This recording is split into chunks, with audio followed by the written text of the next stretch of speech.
the door. Knock, knock, knock. Can you play with us? My mom said, okay, let's go. Ross put his boomerang. And they went to the park. Let's jump on the trampoline. Certainly, as high as we can. Well, playing boomerang was fun too. Oh, I don't know how to throw it. It never comes back to me. It takes practice. Let me show you. Wow, well done. Let me try. Where is the Pepper's cake? Oh no, it went over your house. Let's go find it. Look, there's a tree house over there. That's our tree house. I also want to have my own tree house too. Could I go inside? Hold on, Ross.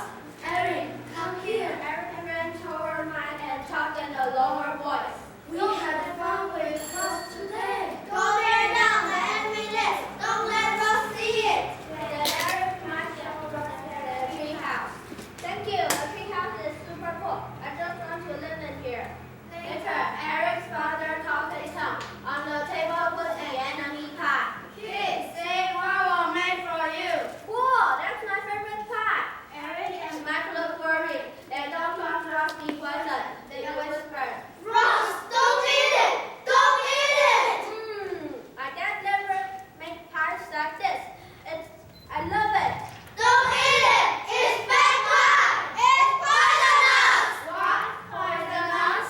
Are you kidding? Your papa and mama have already eaten it. See? Good stuff. Come and have a bite. Is that really safe? Yummy! Finally, because of papa